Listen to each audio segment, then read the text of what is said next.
Much like the weather today, I think that a lot of things have been changing with Blue Side Yoga becoming Blue Side Adventure and partnering with Defined by Adventure and Advanced Adventures. They certainly have. It's quite the adventure, so you definitely want to stick around and watch this discussion. My trail name is Nemo, and I'm with Defined by Adventure, and today I wanted to ask Sarah with Blue Side Adventure some questions about what it is behind the meaning with some of these great pieces that she incorporates into her treks. So with that, Sarah, you've recently had a major name change going from Blue Side Yoga to Blue Side Adventure. Can you tell me a little bit about that? Yeah, so I figured that Blue Side Yoga, while that was kind of a dream of mine to have yoga be named Blue Side Yoga, what I've realized is that what we do here is not just yoga. Yoga is such a huge piece of what we do on our adventures, but it's not the only thing. And I also think that healing is an adventure in itself. And so yoga was one of the things that helped me heal, and it was one of the key things that started my healing journey. But it's the adventure of everything that we do is what defined, see what I did there? It defined my adventure, but it defines more of what we do rather than just yoga. I think that is kind of misleading if someone sees the name Blue Side Yoga. It's not just about yoga, it's about the adventure, and it's about your adventure to find your healing journey with it. So that's really the reason behind the name change. So another thing is that, last year I did a trek with you. We did the Everest Panorama Trek, which you, I believe, are going to continue to do treks similar to that. And this year we're here at Annapurna Base Camp. Behind the camera, we've got Fishtail Mountain, and behind us, every now and then you're probably going to see a sneak peek of Annapurna, like the big mountain that is one of those top 10 mountains for mountaineers to ascend. So, you brought us here to Annapurna, and I think that it's such a great, adventure. Tell me what all this means to you and Blue Side Adventure. The story that I have about Nepal, I always get asked, why do you continue to go to Nepal? And I think that it's easiest to explain, once somebody has been to Nepal, they get it. But for me, I started my healing journey in Nepal in 2018. And when I was in this country, I was just overwhelmed and humbled by how kind the people were and how generous they were. And this is a country where they really have nothing. Yeah. Money is scarce. They work really, really hard. Family is the most important thing to them. And they're so appreciative and so happy. And I was like, why can't I take that feeling that I have here and bring it home? And I really wanted other people to see that, especially veterans and first responders, where we get kind of wrapped up and overwhelmed with what's happened in our background. So when you come to Nepal and you can just have that simplicity that you've felt and take that home, that is what is so rewarding about these adventures. I also wanted to make sure that people come on longer adventures to kind of celebrate the hard work that they've done. So I just started my back home program, and that's a 12-week journey online. Mm-hmm. And that's where you learn the neuroscience behind stress and trauma. It's where you get to learn meditation and why meditation works and why it helps heal the body and brain. And you practice that for the months leading up to our adventure. And it's one of those things where you just can't show up here for 2 weeks and expect to be healed. And that's why I wanted the, that's why I wanted the 12-week buildup, so that you do the hard work at home and then you show up here and it's this just really great celebration where you can see the hard work that you've put in, really practice it, and then go home energized and just ready to live your best life. Absolutely. And I kind of want to touch on that for just a second. We all hear these things at work, like, oh, you need to take a break here and there, every couple of hours, just step away from your desk for 10 minutes. But what I noticed last year, because we did that neuroscience background reading as we were doing Everest Panorama Trek, I learned why that stuff is important. It's not just buzzwords, but to understand it completely changes the practice, I think, which is why I love going on these treks. For me, I do need the ability to actually completely step away, lock my computer and my cell phone up in a safe back home, and then step away and come here and stay where our feet are, right? And let that nervous system calm down so that we can come back to work and actually be more effective, right? Yes, absolutely. So, on that note, last year we had these beautiful mala beads, and they are made by Mala for vets. yes, Yes. and they were a wooden bead. But this year you completely changed things, and I'm going to take off my glove. It is cold here. It in is. case if you're not sure. But this year, you had these for sale, and these were the wrist malas. And so we did that when we did our altitude check stateside, and I've been wearing it since then. I absolutely love it.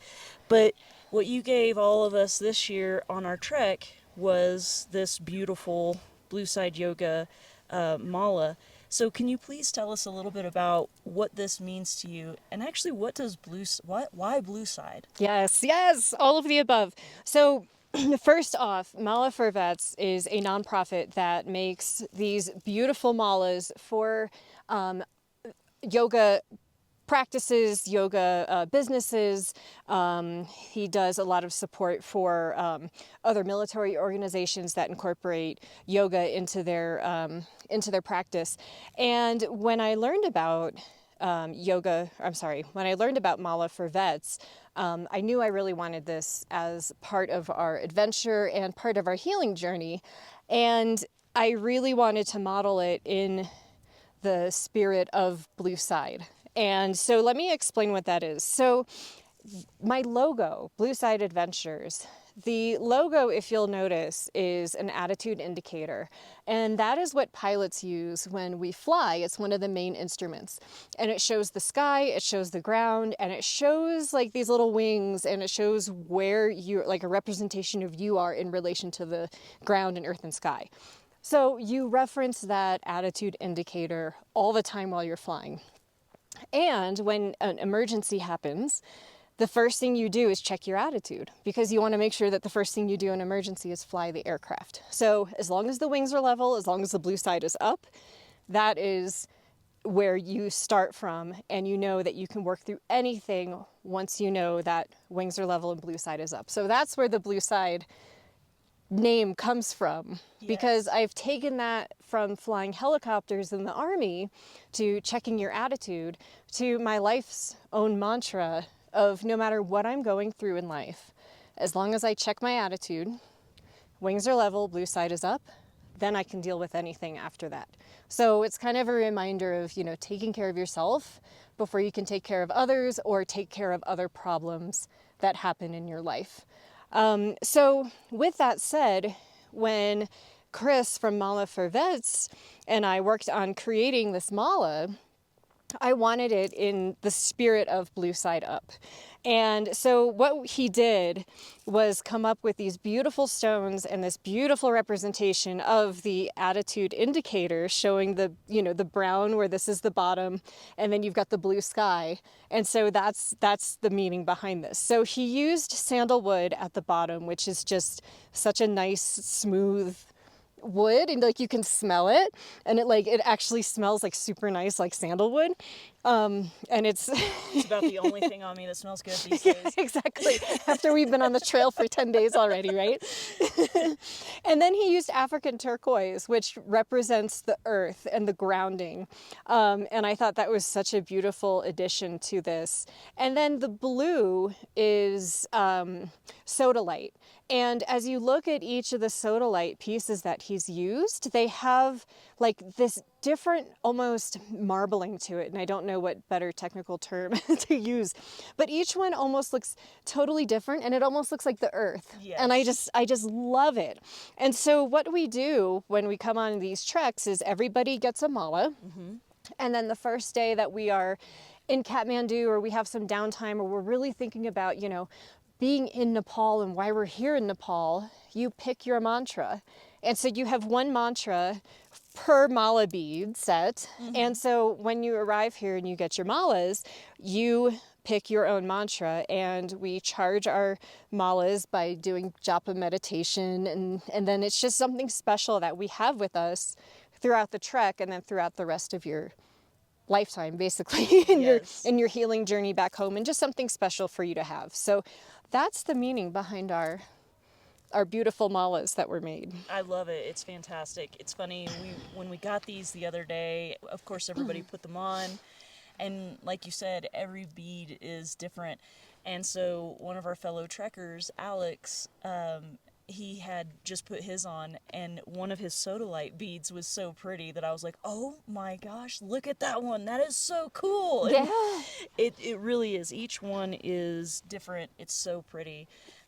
They really, Mala for Vets did an outstanding job, like meeting you with the meaning behind it and giving each one their individual character. Yeah. So I love it. I'm so excited about these. And it's the same with the wrist malas also. So same, made under the same idea. So it's the sandalwood, and then a very small earth transition, and then the sodalite beads for the sky. So it's just something that I have with me all the time on my wrist, and I absolutely love it because I don't always wear a mala. Same. I also, it's funny, flying over here, international flights can be a little stressful Yeah. at times. And so I do have my little mantra, which, given that this is the Blue Side Adventure wrist mala, mine was Blue Side Up, which Yes. felt very fitting for international flying. I hope it's Blue Side Up always. Yes, definitely. Especially when you're in an airplane. Yes. It's great.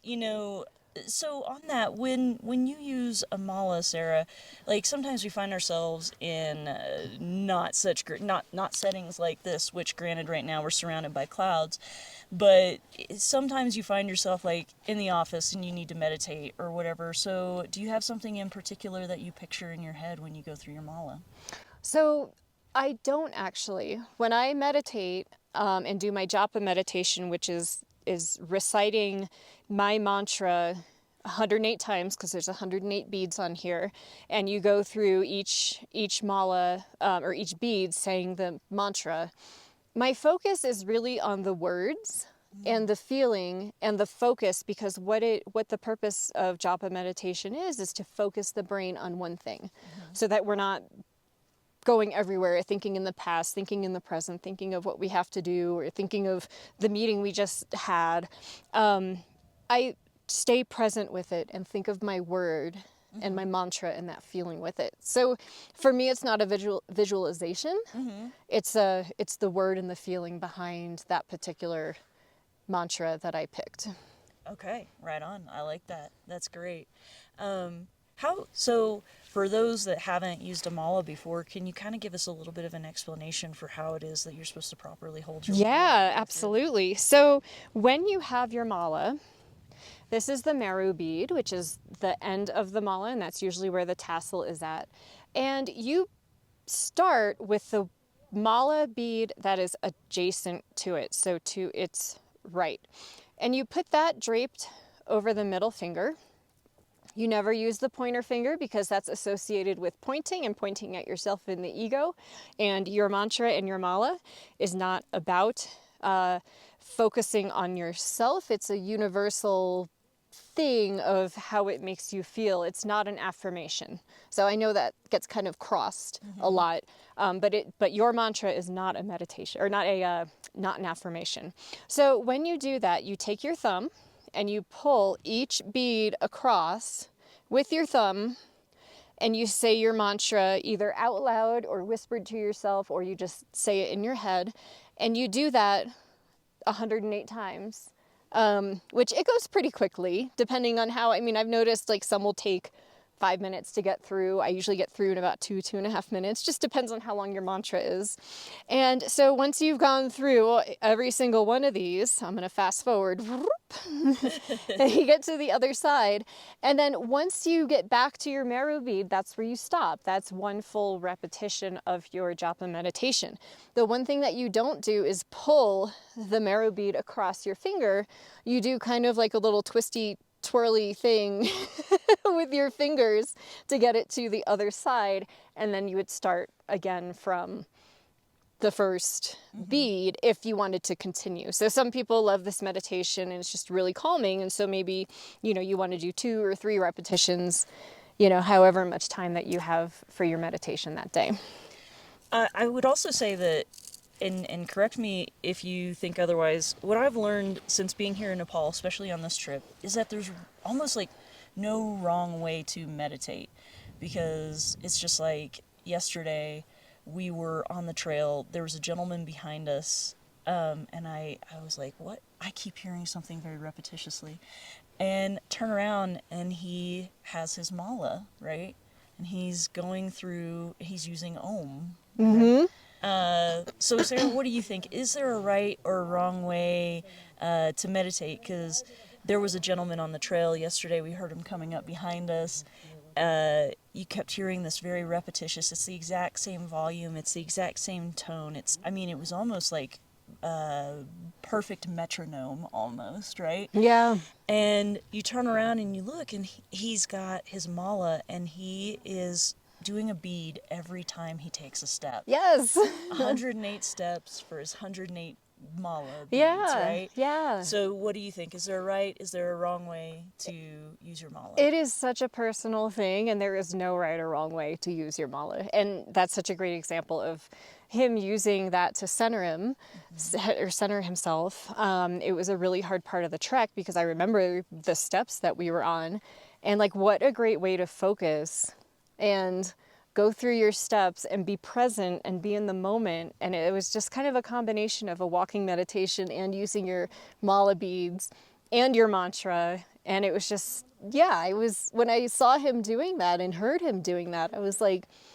that's really cool. I know, I was so impressed. And again, like, it was such a difficult part of the trail.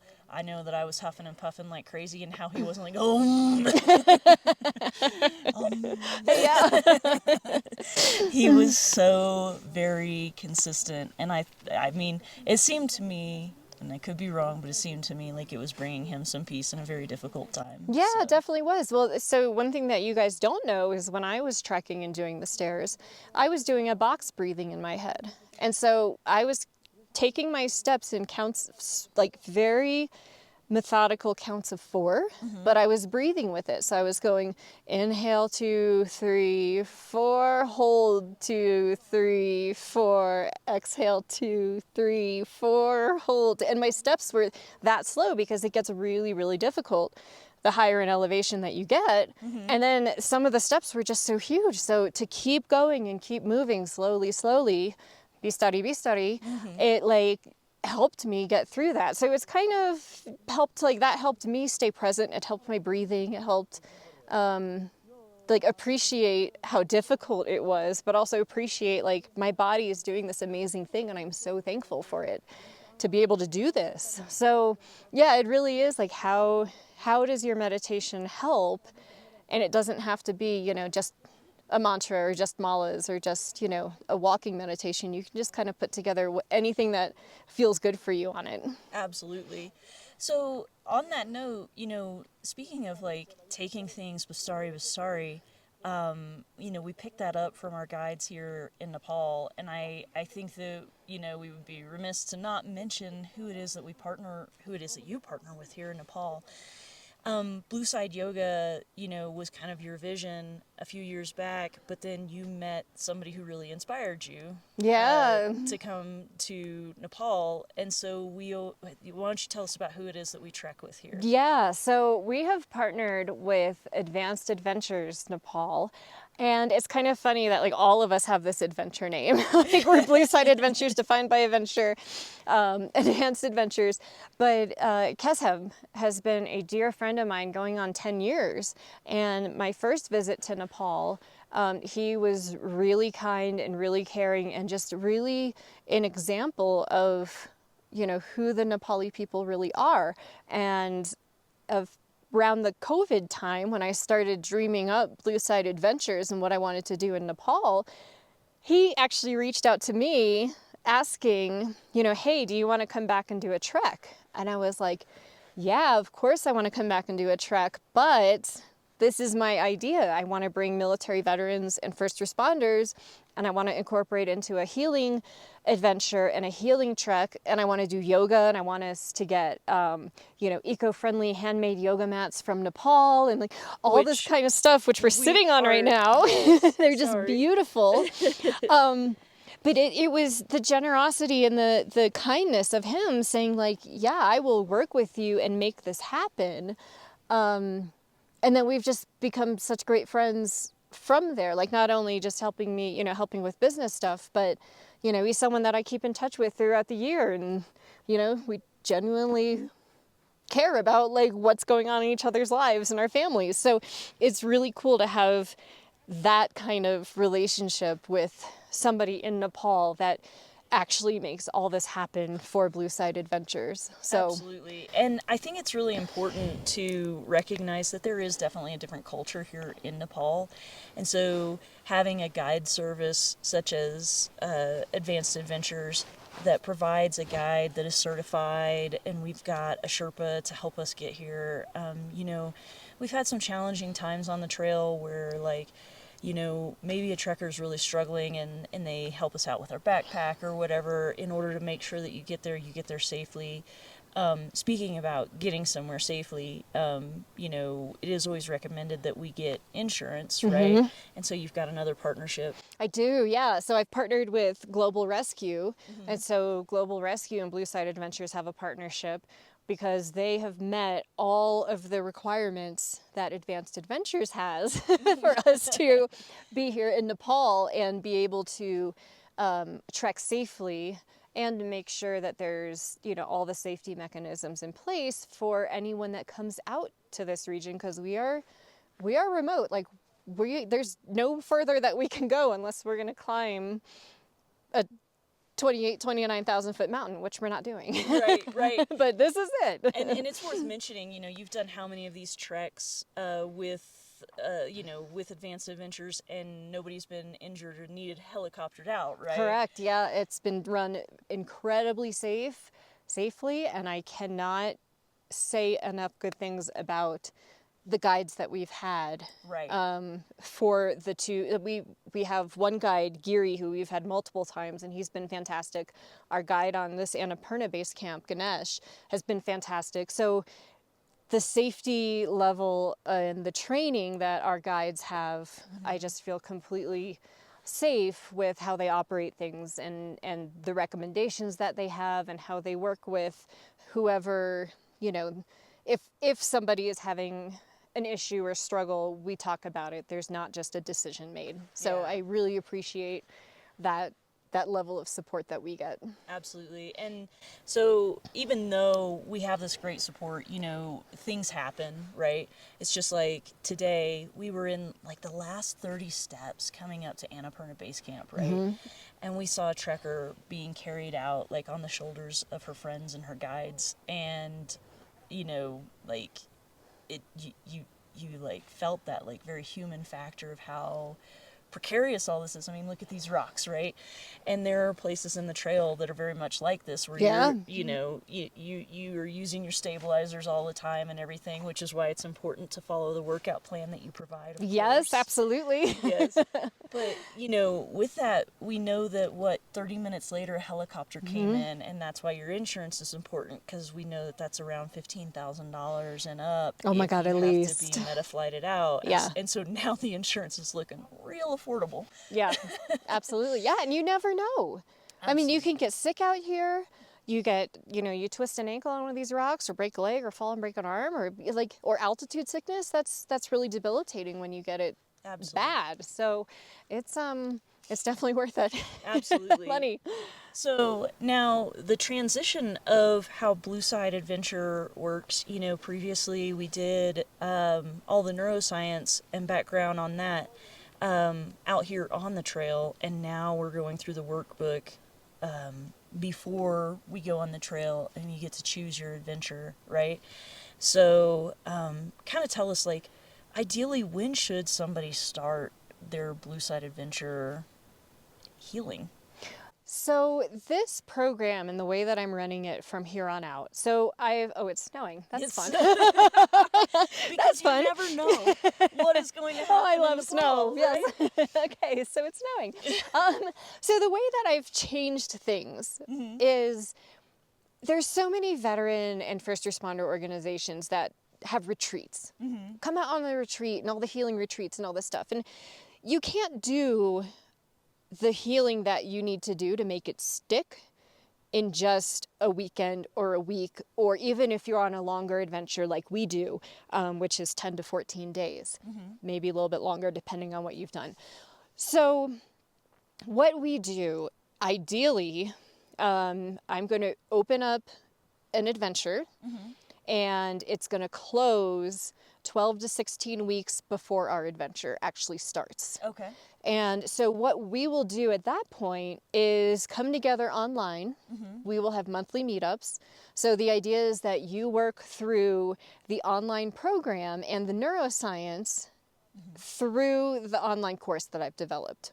So you have your online neuroscience course, which I am active in the community, and you also get to meet your fellow trekkers that are going to be on that, because that group is closed just to the people that are going to be on that adventure with you. So you kind of get an idea of who's who before we actually meet in person, which is kind of fun. Right. And then the other piece of it is during that time, we get to catch up and make sure that, you're following the workout plan or you're working out, because none of these adventures you're not going to enjoy it unless you actually work out. Right. And that includes even the adventures that I have a vehicle overlanding adventure for next year, but we go to high altitude. We're going to Everest Base Camp on the Tibet side. So the more in shape you are, the more you can adapt to altitude. So it's really important. And then overall healing, you need to have a physical fitness part to that. So all of that is encompassed in the 12 to 16 weeks prior. And then we go on this adventure together. Right. And that's like our huge celebration for those months of training that we've done. So when we meet up online once a month leading up to the adventure, I have a group meetup. We talk about preparing for Nepal. So I have a whole section of like how to prepare administratively for Nepal, how to do your visa, how much money do you bring? What does it look like when you arrive in Nepal, because it's so chaotic? Your packing list. Anything, like what is altitude sickness, how to purify water. Like I try to incorporate everything so that when you show up here, you're prepared and it's an enjoyable time. So that's how that piece works. And that's the adventure side. And that's like the thing. Yes. I really want you to experience this adventure. But on the flip side is I understand not everybody can go on a huge adventure like this. So what I've also developed is it's called the Back Home Community. And all it is the 12-week online course.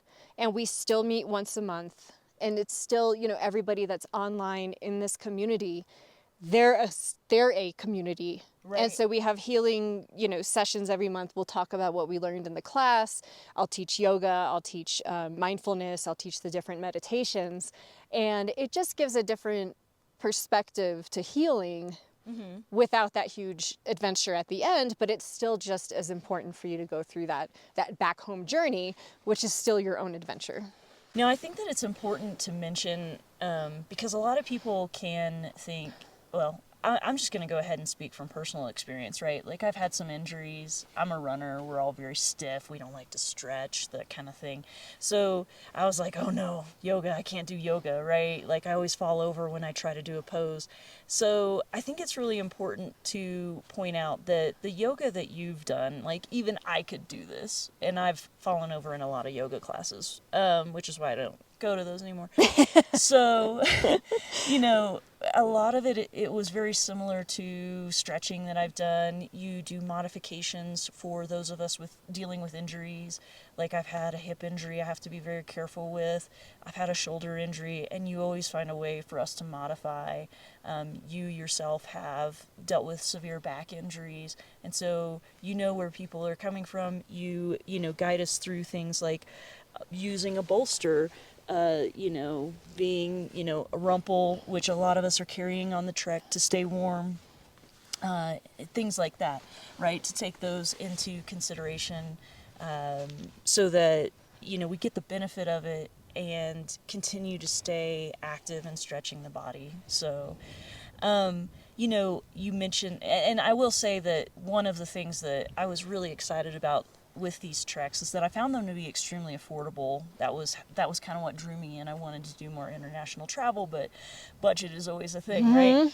I was super impressed with how affordable these treks were. We're all very familiar with some of the main name brands, let's say, that offer like 3-day treks that are like $3,000. Yeah. And I found this to be far more affordable than that, and to also get this piece that's helping me at home with my relationships at home as well as at work, and helping us balance things out to find that release, in order to, because our mental health is just as important as our physical health. It is, yeah. And like the affordability of it, when I was trying to put everything together for the Back Home program, which is our online journey, and then be able to come to an amazing, beautiful place that is just like the scenery here, I wish it was a little less foggy. I'll post some pictures after this. Yes. Like, it's out of this world. And I want people to be able to see this. And I want that healing journey to happen. But so the thing is that it all has to be an affordable package. Yes. But I spent in my own personal healing journey so much money out of pocket to try to find the right yoga, which took me forever to find. And yoga classes are expensive. Yes. And so that's why I wanted to develop a yoga that is for us and for our community and for those that have injuries and for those that aren't flexible. It's not power yoga. It's not fitness yoga. It's yoga for our mind and body. And then the whole neuroscience thing, I mean, that alone was a college degree. Like, that was an expensive college degree at Georgetown to take those classes. But the neuroscience behind it was what really flipped my brain from thinking that I have to live with PTSD for the rest of my life and it's my problem, and now you have to walk on eggshells because you have to know that I have a problem. And that totally flipped my mindset of, no, this is neuroscience. I understand why my brain is doing this now. I understand why my body is reacting this way. And now it's my responsibility to heal. And it's something that as military veterans and first responders, we don't want, we don't ask for, but we also raised our hands to serve. Right. And this is a side effect of the things that we have to go through and the things that we see, which means that it's our responsibility to heal and get better. And so that's the whole piece that really brought it home for me, is the understanding and the ways that you can actually heal. Yes. Like neuroplasticity. I know it's a big word, but all it means is the brain changed because of PTSD, and now it can go back to like, you can deal with this, and you don't have to, be hypervigilant all the time and be jumpy and be angry and have bad relationships and all this kind of stuff. Like, you can be mindful and present, and that's half the battle of, let me take that split second before I have one of these PTSD reactions. Right. And so that was huge. So I had to incorporate that in the program. And then I had to incorporate meditation, because that is the mechanism for us to start working on that neuroplasticity. So that's included. Yes. So like, all of these things are included in this journey. And then it's community. So we're not doing it alone. We're doing this as teams. Yes. And that's the huge piece, that we get to know each other before we get on the trail. And then when we get on the trail, there's conversations that we've had, just during the couple of trips that we've had in Nepal this year, where it's very honest and open, and I can ask, someone that I'm trekking with, how are you managing your PTSD? How does this feel at home? And it's not awkward because I've met you before and we've worked together. So it's just a fun and different way to come together in that community and be able to heal. And so we were talking about affordability through all that, but like the amount of money of like going through the different classes and the neuroscience and trying to, get different kind of like pain management and all this stuff. Absolutely. And I found that when you incorporate all of that mindfulness, and really work on changing the brain's perception of things, a lot of stuff just kind of melts away and heals. Absolutely. But it takes time. Well, and through your course, I think that I learned to kind of see the neuroplasticity piece of it in a different way. It's almost like I can always visualize like, oh, you tore a muscle, right? And you have to let that muscle heal, but can I aggravate that torn muscle on this trail today? I can. And it's really the same thing. Like, why would you expect anything different from your brain? Yes, right? Exactly. Oh, I'm gonna fall off the rock. I'm so excited about that. Like, your brain had an incident, much like a calf tear, yeah. right? And so it needs a little time to heal. It's just like if I tore my calf, I wouldn't go out and do 100-meter repeats, right? But we in first responder and veteran, military world, we tend to continue to stay in our work environment because we feel like we don't have an option, right? And we don't take the time away. That's been seen as a weakness in the past. And I think that we're finally getting agencies to understand that after an incident, you need to let the individual have some time away to heal. And the individual needs to understand they need to take that time to heal, to process, and to work on it. Yeah. So, but it's not just then, much like my torn calf can flare up on today's trail, right? And I tore it 2 years ago. You can also have a flare up from your PTSD. Yeah, exactly. Later, no matter how, and so we do continue to readdress it, right? And find things that help us through it. Yeah. So I love that you brought that up because for something to result in PTSD, you have to have a traumatic event. And a traumatic event is something that is unpredictable, unsafe, and uncontrollable. So that's the three things of the event that happens in order for trauma to happen. Right. And we go through that constantly. So then those three things are the initial shock to the nervous system in the brain. Mm-hmm. So that's the injury. Mm-hmm. When you don't let that injury heal, which it actually takes between 30 to 90 days, somewhere in that area, depending on the severity of the event, to let your nervous system heal, mm-hmm. then you are you're less at risk to developing PTSD. The last time, I don't know about you, but the last time that something unpredictable, uncontrollable, or unsafe has happened to me, I have not had 30 to 90 days to recover. Right. And so when we go through, a loss, mm-hmm. big things, the loss of a partner, loss of a family member, a divorce, like any of these huge stressful things that were fallen into one of those three categories, we just go with the old mentality of like, suck it up and drive on. Right. And you can't do that. You have to let your brain and body heal. And so even if you can't take 30 to 60, 90 days off of work or whatever, at least acknowledging that so that, maybe, hey, at home, I need to balance my life better at home. Or, at work, hey, maybe I need to really have this honest talk with my boss of, hey, I'm having an issue at home. I'm going through a divorce. Is there another position that I can take, or can I offload some of my additional duties until I get through this hard time? Mm-hmm. And those are the kind of like human to human talks that we need to have, but awareness of what is actually happening with that is key. And I don't think that a lot of us understand that because we assume, because we are military and first responders, that we're mentally tough and we should be able to take this and we should be able to keep going. And we're not machines. Yep. And that's not the way that our bodies are built. And there's no amount of training or mental will that can override that. Right, absolutely. Earlier you were talking about the various things that you offer in order to help people afford, to get some help, because I think that to you want to make sure that nobody's out there like, well, I just can't do it because I can't afford it, this or that. If you can't take the time off to go on one of our adventures, because you didn't want to leave anybody out there that can't receive help or feels like it's unapproachable because they can't come on one of these journeys, you've recently started offering coaching, right? Yeah, so I have started offering one-on-one coaching.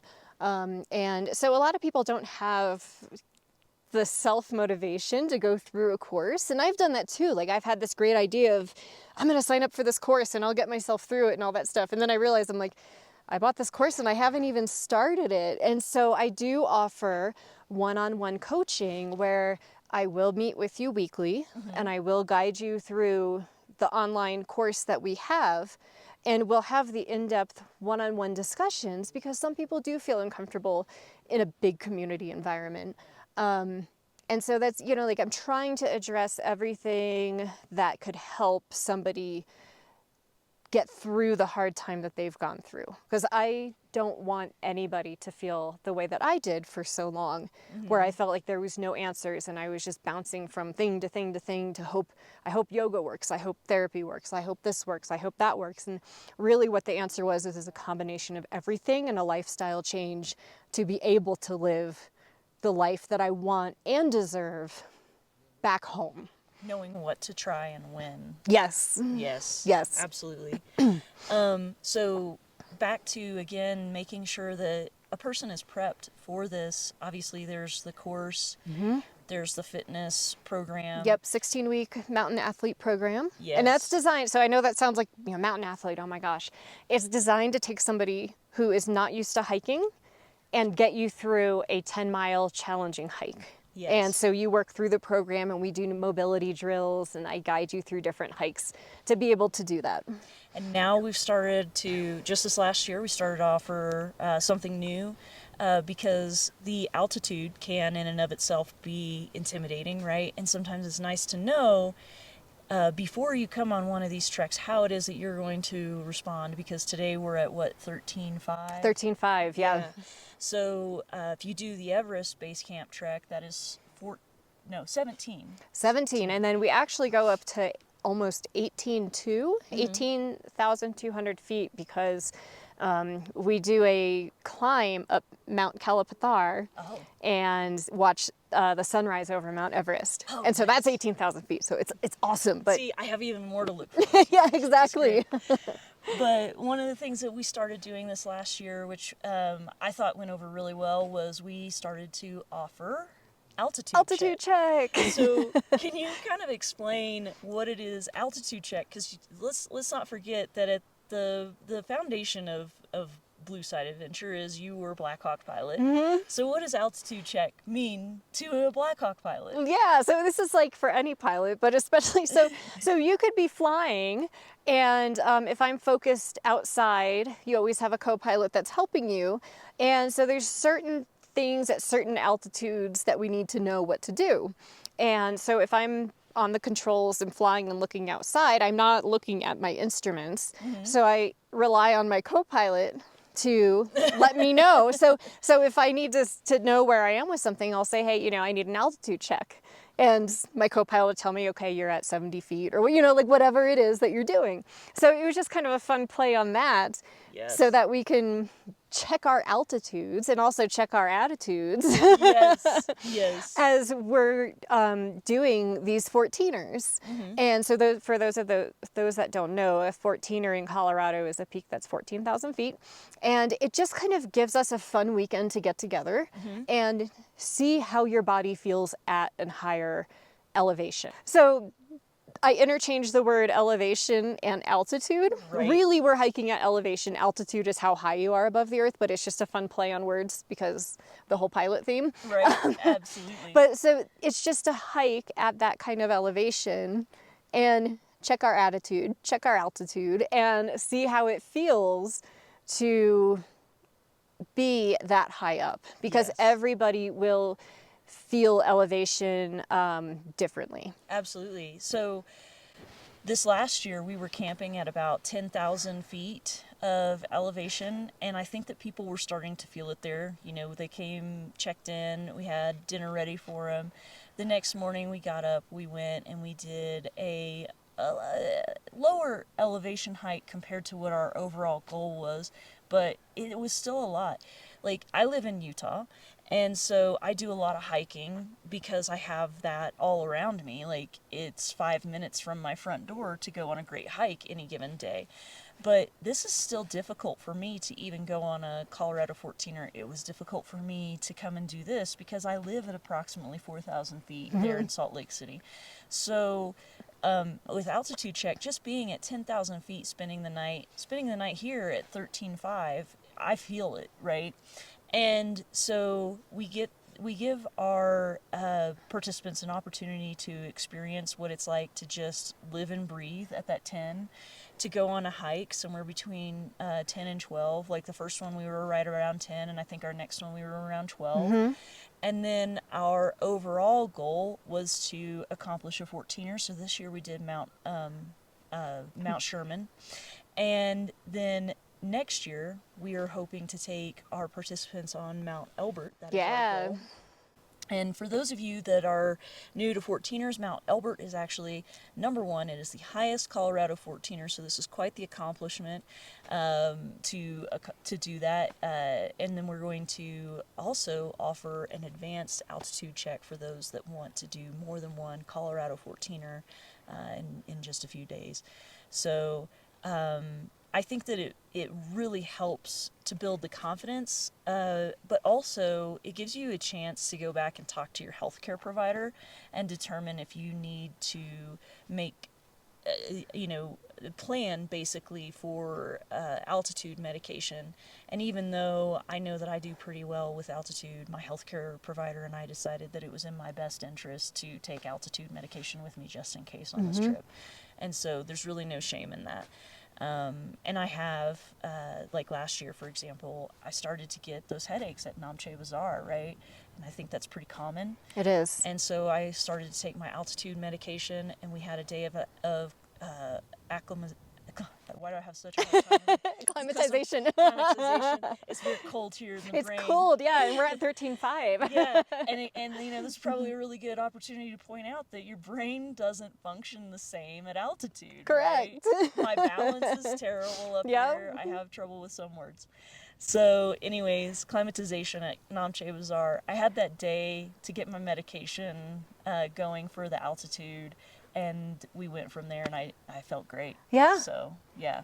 But altitude check gives you that opportunity to figure out what your needs are and still have it with the creature comforts of still being at home in the States, right? One of the things that Blue Side Adventures is changing this year for altitude check and our Colorado trips is, in the previous year, it was open only to people that were coming on this adventure, right, or a high altitude adventure in Nepal, or somebody that had already previously been on an adventure with us. And so that, of course, is going to stay the same. But what I'm going to do this year is open it up to a whole new group that wants to do the 12-week back home journey and celebrate their adventure as a Colorado 14er. So maybe you don't have 15 days to come to Nepal with us, but your celebration to get complete your journey back home could be doing this fantastic 14er with us. So lots of different options to help everyone out there that has different requirements or different limitations on how much time they can take off work, or maybe just traveling to the other side of the world isn't your thing.